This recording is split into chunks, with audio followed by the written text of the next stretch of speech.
This is the proof for the power rule of taking derivatives. The first part of this is covered in calculus class, but the second part I just figured out, and so I'm posting it because I hadn't seen it before.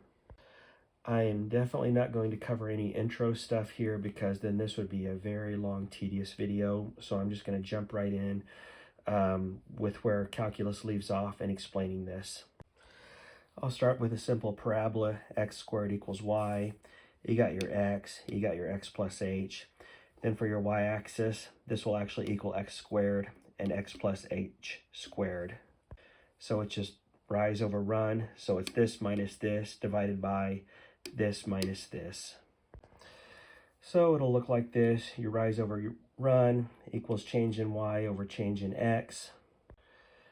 The first term here of the x will always be raised to that exponent, so it'll be x squared, and you're always going to subtract the same value at the end.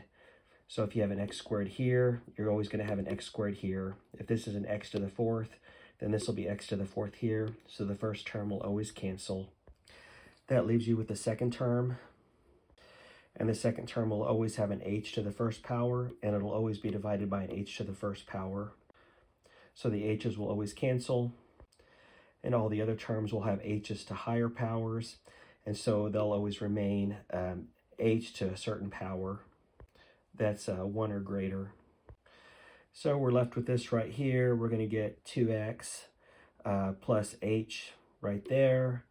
H cancels out there, and then you want to take the limit of h approaches 0, and you're going to be left with 2x. This is also the derivative of x squared, and I'll show how we get from here to there using Pascal. I guess more specifically Pascal's triangle. I'm going to go with a more complicated example this time with x to the fourth, which will equal y. This is the same setup I just showed, except the exponent is now to the fourth power.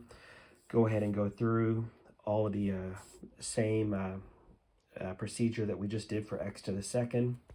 But in this case, I'm using Pascal's triangle right here to get all of these coefficients right there. The first term will always cancel out. In this case, it's x to the fourth. The second term will always have an h to the first, which will cancel out when divided by h to the first. And all of the other terms will have an h to a power that's higher than the first. So when they're divided by h to the first, they'll always have an h remaining to some exponent. So it's the second term we're always going to be dealing with here after everything else cancels out as h approaches 0, because we want the limit as h approaches 0. So that means we're getting the smallest distance on our slope there. We'll be left with 4x to the third, 6x squared, yada yada, but all of these terms will have an h in it except for the second term. So we just end up with 4x to the third, which is also the derivative of x to the fourth. Okay, so here's the rules and why this works out, why the power rule works out when taking the derivative. The first term always cancels, just like I showed. That x to the fourth will cancel out with a negative x to the fourth. The original exponent becomes the coefficient of the second term. Here's the Pascal right here on the triangle, x plus h to the n power. Here's where the exponent of n equals 0, 1, 2, 3, 4. In this case, we're going to look at this row right here. So as I was saying, the original exponent becomes the coefficient of the second term. Here's the original exponent. It becomes the coefficient of the second term. Here's the first term, there's the second term. So in this case, the exponent is 3, the second term coefficient is 3. The exponent here is 2, the second term coefficient is 2. And it just goes 1, 2, 3, 4, on down. So that's how we get the exponent of, say, x to the fourth. That's how 4 becomes our coefficient.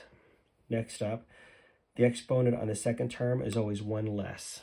And to show that, the exponent here on x, it goes x to the fourth, x to the third, x to the second, x to the first, and then x to the 0, which isn't shown because that just equals 1. So the second term exponent on that variable will always be 1 less than the original exponent of 4. All other terms disappear, and the second term is the only one that remains. And that's because the second term here, there's the first, here's the second term. The second term will have an h to the first power, and it'll always be divided by h to the first power. Everything else will have an h to a power higher than 1. So as the limit of h approaches 0, all the other terms will disappear except for that second term.